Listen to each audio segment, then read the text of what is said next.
Today in the EU, Marie-Agnes Strack-Zimmermann, ALDE's unconventional candidate. The Liberal Party ALDE has nominated Strack-Zimmermann as one of its lead candidates. The politician is controversial and popular in Germany, but relatively unknown in Brussels. Reason why her nomination has taken most by surprise. What does she have in store for the Union? Hello and welcome. I'm Giada Santana, and this is Who Pulls the Strings of the EU, a mini-series part of the Today in the EU podcast.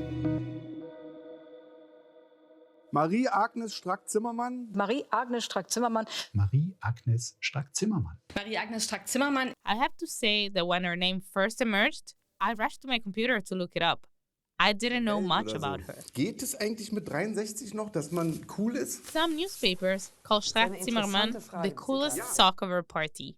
To be a cool sock in German means you're cool. It's an outdated way of saying it. At 66, Strack-Zimmermann has a motorbike, refuses to use gendered pronouns, and has a far-reaching manifesto for these European elections. To understand who hides behind Strack-Zimmermann's persona, I asked our Berlin politics reporter, Nick Alipour. Hi, Nick. Let's start from the basics. Who is Marie-Agnes Strack-Zimmermann? In short, she is probably one of the most remarkable shooting star stories in German politics of recent years. At this point, she is probably also one of the most prominent German politicians, or rather at least one of the most prominent liberal German politicians, right behind the most famous one, which is Christian Lindner, the finance minister. In short, a very remarkable figure in various ways and a polarizing figure on the German stage. How so? Well, let's say she is very outspoken, and especially when it comes to defense, which has become more of a polarizing issue in Germany. Something that I find really striking as an outsider looking in about her profile is how independent and unconventional she is as a woman. I know she's a frequent attender of political TV shows in Germany. How would you describe her personality? It's accurate what you said. That is, namely, that she is very unconventional in various ways.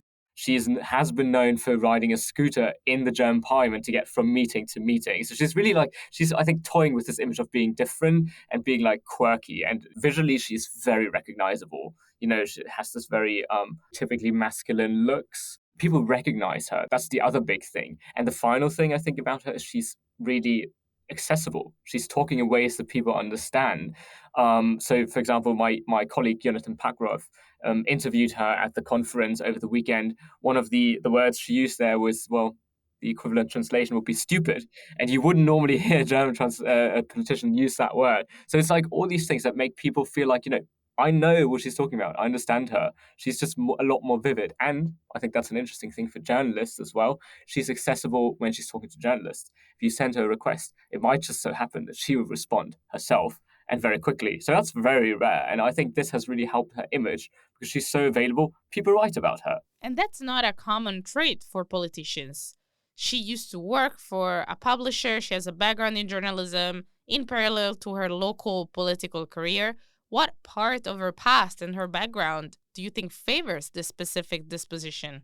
If I had to take a wild guess, I think local politics helped. Strack-Zimmermann only became a national politician sort of 10 years ago, an MP only about 7 years ago. So she comes from a context where it doesn't matter so much what words you use because the media scrutiny is not so intense. And German politicians at the national level are really intensely trained to not provide any room for attack. And I think coming from local politics, you're used to saying what you think because nobody will later, call you out for it. What does Strack-Zimmermann stand for politically? So again, the short answer is being tough. I think that's part of her brand. But then that, as I said, relates mostly to defense policy. And beyond? If you look at the program, the manifesto of her party, or rather the sort of positions she's been taking in the campaign so far, they very much converge on what her party says about them. So I wouldn't go as far as saying she stands for them. I just feel like she, in many ways, echoes the talking points of her own party.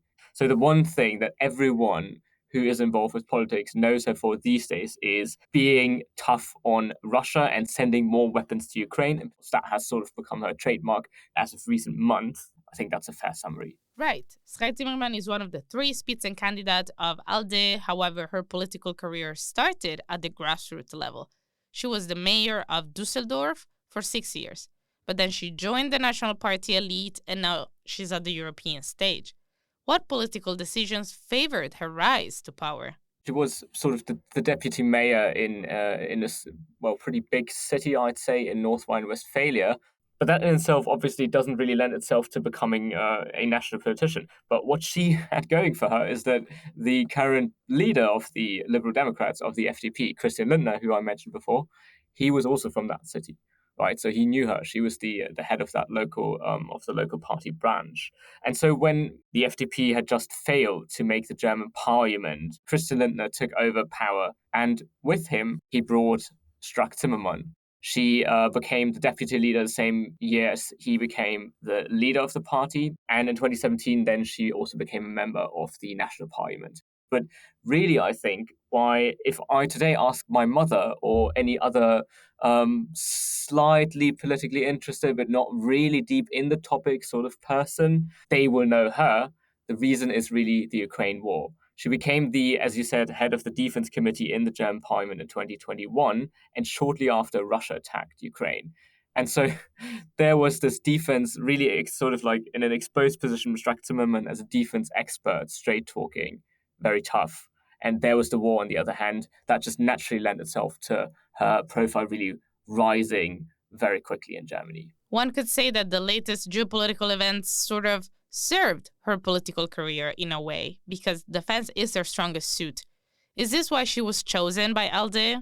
As far as we're aware, ALDE was probably gearing up towards another very prominent defense politician, namely Kaja Kallas, the Estonian prime minister. That was the rumors you heard everywhere. But then that seemed to have fallen apart quite close to the deadline when ALDE wanted to announce their lead candidate. So there was no one really who could have taken over at short notice other than Strack-Zimmermann. That's really interesting. Would you say she was a Plan B candidate? I wouldn't go as far because I think it diminishes her credit because she is also a very prominent face and a very accomplished woman as well. But I think she wasn't the candidate that they had in mind first. Liberals are experiencing a downward trend in polls overall. Do you think that she can bring the party back on track? I think the party hopes so. At least if you take the conference that took place over the weekend of the party, everyone seems to be quite confident that the polls are moving ever so slightly in the right direction, from about 5%, slightly gearing towards the 6%, perhaps. And I think that has something to do with her. She's very well known. She's very popular as well in Germany, or not very popular in the sense that everyone likes her, but people know her. And she's one of the few sort of like really well-known and present figures in this national campaign. So I think that's why the party really banks on her. She's on all the posters as well. She has extensive experience in defense politics. Strack-Zimmermann is currently the chairwoman of the Defense Committee of the German Bundestag. She's worked in NATO before. Let's delve deeper into probably the most crucial part of her campaign, defense.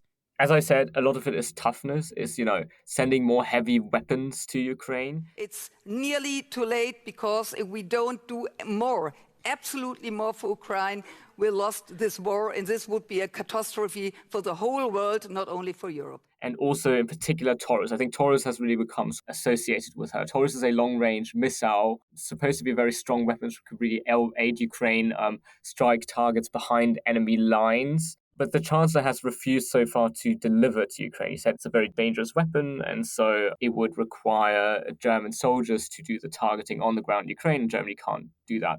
And she's been really tough in calling him out, saying that this is not accurate. So that is really sort of a trademark thing. The other things are somewhat conventional. I'd say, she really wants Germany to keep the 2% target of the NATO or go beyond. One thing that's somewhat interesting is that she's been calling for a European army time and time again in the campaign. It's a bit of a proposal that is so much in the future that people don't talk about it much. So she does. How does their stance differ from what other politicians involved in defense strategy say? Basically, if you talk to other defense politicians, they will emphasize there's nothing close to a European army right now, or rather specifically from the Chancellor's party. And they say, yes, okay, in the future, maybe, if they say it at all. but it's not a relevant talking point. And she's raising it, and I find that curious. Does that mean that overall the proposals she's bringing forward are not concrete? No, I wouldn't say that, because she has some very concrete proposals, as I said, with Taurus and deliveries of weapons and so forth. It was all very concrete. But it's perhaps something that is not so common in German politics is that she's developing long-term ideas. In her manifesto, illegal migration is mentioned 3 times. What type of migration policy does Strack-Zimmermann support? I think most people wouldn't have associated her with migration at all before this campaign. And I think the fact that it's now among the proposals sort of talked about is probably rather a sign that it is a big topic within the EU and for the Liberals, because the Liberals also have a significant sort of pool of, I would say, slightly more right-leaning voters regarding this topic. And so they really have to deliver this talking point.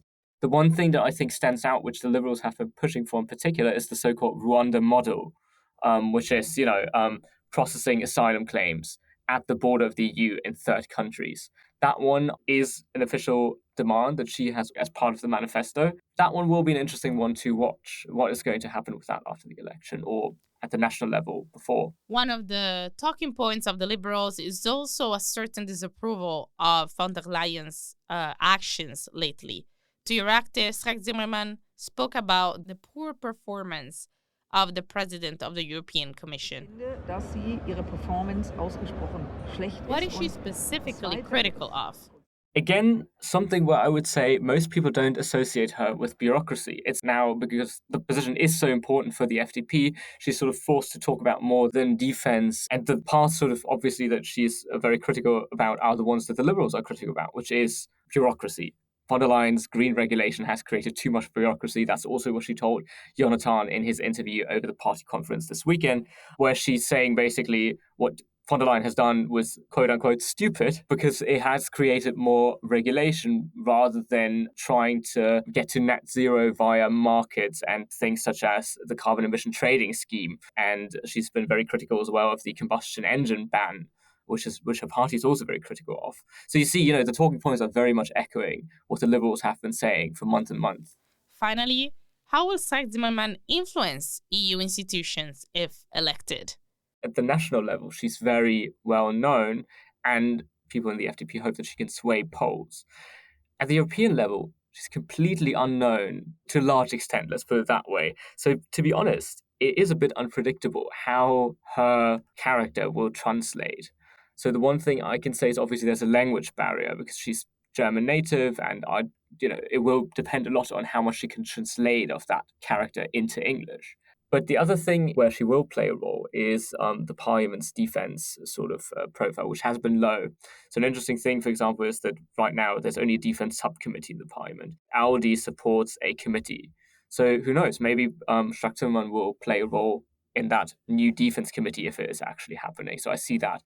And I would say, to conclude, really, the one thing where we can be sure she will have an impact is in the national election campaign and whatever that means for the European election campaign. So if the FDP does better because of her, it will obviously mean something for the European stage. So I think this is where we have to watch her first, and then the rest, time will tell. I'm Jada Santana, and this was Euractiv's Today in the EU podcast. Visit Euractiv to stay on top of the latest news, sign up for our podcast newsletter, and if you haven't subscribed yet, you can find us on Spotify, Apple Podcasts, or wherever it is that you get your podcasts. Leave us a star review on Spotify, Apple Podcasts, or your favorite streaming platform. It will really help us spread the word about our work. This episode was produced by Nicoletta Yonta and me. See you on Thursday.